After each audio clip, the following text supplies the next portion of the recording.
fled. They think they've gone over to the Taliban and are now in hiding, and they are treating this as an insider attack, but they still...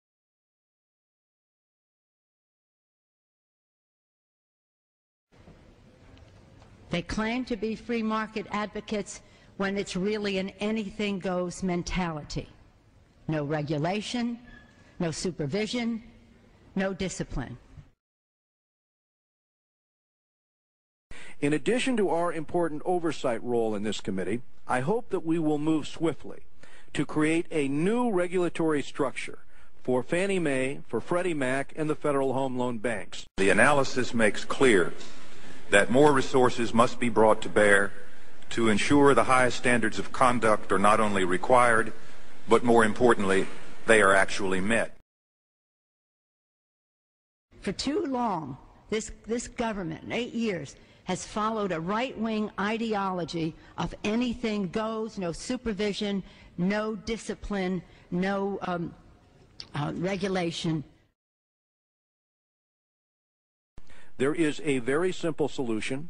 Congress must create a new regulator with powers at least equal to those of other financial regulators, such as the OCC or the Federal Reserve. It is indeed a very troubling report, but it is a report of extraordinary importance, not only to those who wish to own a home, but as to the taxpayers of this country who would pay the cost of the cleanup of an enterprise failure.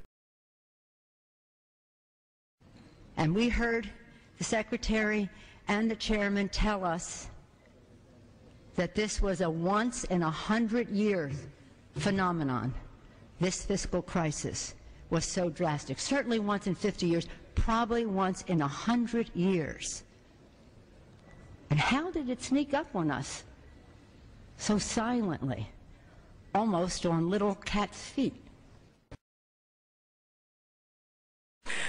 Mr. Chairman, we do not have a crisis at Freddie Mac, and in particular at Fannie Mae, under the outstanding leadership of Mr. Frank Raines. There's been nothing that was indicated that's wrong, with Fannie Mae. Freddie Mac has come up on its own, and the question that then presents is the competence that your agency has with reference to deciding and regulating these GSEs.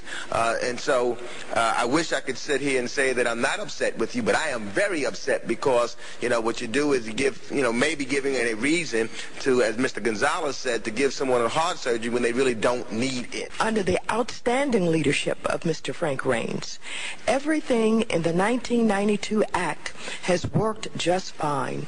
In fact, the GSEs have exceeded their housing goals. What we need to do today is to focus on the regulator. What would make you, why should I have confidence? Why should anyone have confidence in you as a regulator at this point? Sorry, Congressman. OFAO did not improperly apply accounting rules. Freddie Mac did. OFAO did not try to manage earnings improperly. Freddie Mac did. So this isn't about the agency engaging in improper conduct.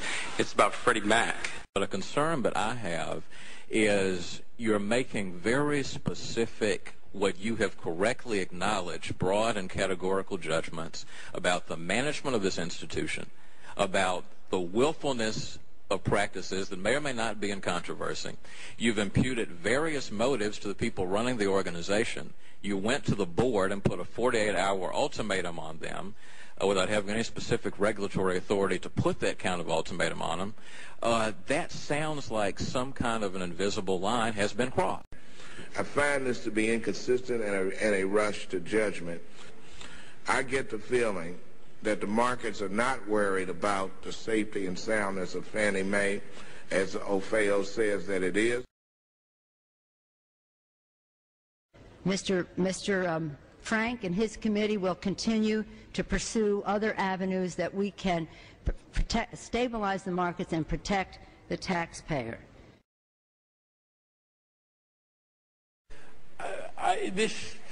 You seem to be saying, well, these are in areas which could raise safety and soundness problems. I don't see anything in your report that raises safety and soundness problems. Now let me again acknowledge the extraordinary leadership of Mr. Frank.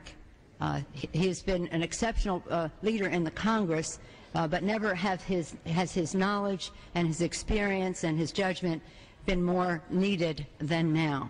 And I thank you, Mr. Frank, for your exceptional leadership, Mr. Chairman. But I have seen nothing in here that suggests that the safety and soundness are at issue, and I think it serves us badly to raise safety and soundness as a kind of a general shibboleth when it does not seem to me to be an issue.